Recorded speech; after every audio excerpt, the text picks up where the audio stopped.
Привет, друзья! В эфире вновь Парабар канал. С вами Павел. Несколько месяцев назад мы делали интервью с создателями жидкости Dr. Grimes. И там было очень много комментариев и вот на тему того, что вот там что за наркомания, что за 16-глазые олени и так далее, и так далее. И вот прошло несколько месяцев, и мы получили посылочку из Новосибирска, где вот на обложке жидкости были изображены вот такие вот котики, соответственно, все измазанные в каком-то сиропе. В общем, тоже картинки такие неоднозначные, но я думаю, вот вы их сейчас смотрите на экране, можете оценить. И в интервью ребята, создатели жидкости Cat Trip, они сегодня нам расскажут о том, почему именно жидкость так называется, есть ли в этом какие-то такие, ну в кавычках скажем, наркоманские подтексты, откуда это все взялось и откуда, собственно, вот такая подача жидкости появилась. Все знают, что такое какая-то эта кошка, трип, это путешествие. Ну для своих как бы что, расскажем, что такое трип. Нет, ну что такое трип, я знаю. Вот, в неком таком травокурном или таком более наркоманском варианте. То есть, понимаешь, когда ты Тебя не трипуешь- забанят потом это на ютубе, там, не знаю. Нет.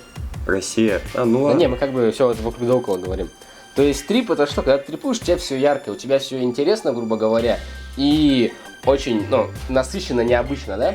Поэтому мы этим названием хотели подчеркнуть необычность, яркость своей жидкости. А котики, все любят котиков.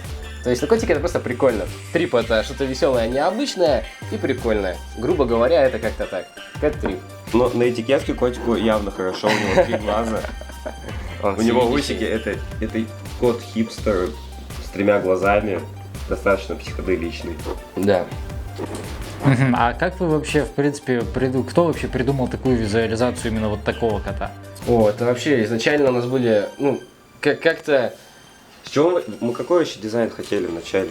изначально, да, какого-то другого кота, просто кота, не знаю, и вообще чего-то мистического, трипового. Я даже Обычно уже даже не не кот, помню. да, даже не кот был, просто что-нибудь триповое, как-то в фотошопе. Возможно, наша жидкость называлась бы миститрип, Да, мистические. мистические. Или вейп, как бы вот, но потом уже- Жидкости, вейп, везде вейп-шоп.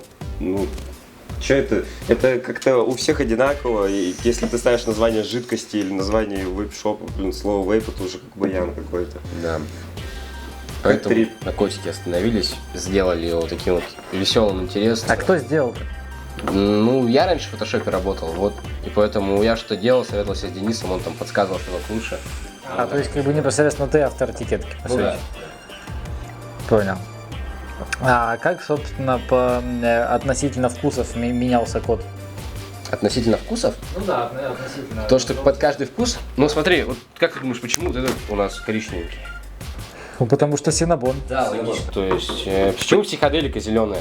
Потому что на психоделично это, тебя плющит прямо этого кота, это психоделика, зелёный цвет, киви. он очень яркий. Да, также киви плюс к этому всему. Киви, кисленькая киви, кислота должна быть если зелёная. этот самый Нига Брекфаст, как бы он такой вот со вкусом травы, условно говоря, то что психоделического в киви? Просто это сладко, кисло, пряно. И на каждом атомайзере, на каждом баке, на каждой дрипке это по-разному ощущается. Это мы Да. уже поняли не раз. То есть Когда ее пробовал, то есть я парил бутылек, я пробую сначала, я парю в первый день, такой, круто. На второй день парю, такой, это та же жижа? Он говорит, да. А понимаешь, что это другая жижа? То есть она мне каждый день раскрывалась по-разному. Вот, грубо говоря, поэтому она психоделика. мы в момент приготовления тоже пробуем всегда. То есть в начале приготовления это был киви, кисло-сладкий киви. Потом начал раскрываться кисло-сладкий киви с клубникой. А в последний раз мы попробовали, это был пряное киви с кислинкой. Сейчас это кисло-сладкий киви с пряностью. На моей дрипке, я так и ощущаю. Ну и как итог могу сказать, что вот я вижу очень много новых жидкостей практически еженедельно. К нам приезжают в Парабар очень много пробников, и вот сразу видно, где люди не заморачивались за дизайн и подачу, сделали и думали, как бы заработать денег побыстрее. А есть те, кто заморачивались, и у них действительно хорошо получилось, и это их очень мощно выделяет. В частности, вот у Cat Trip это вот Ясно, да, они не нанимали дизайнера, сделали сами, но тем не менее они сами дизайнеры, как выяснилось.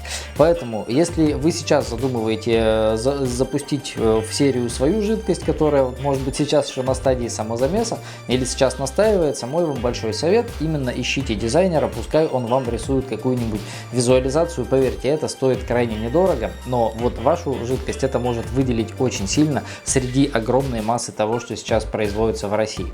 И как мы знаем, Россия очень большая, у нас очень много городов, и если раньше мы думали, что вейперы отличаются от города к городу, то сейчас я могу сказать, они отличаются даже от магазина к магазину, то есть от вейп-шопа к вейп-шопу.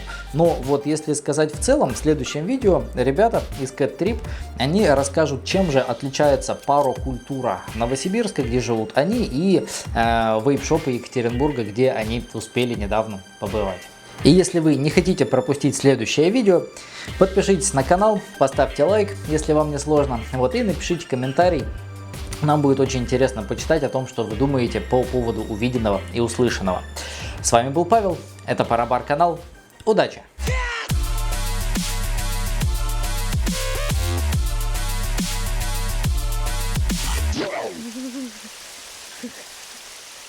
Thank you.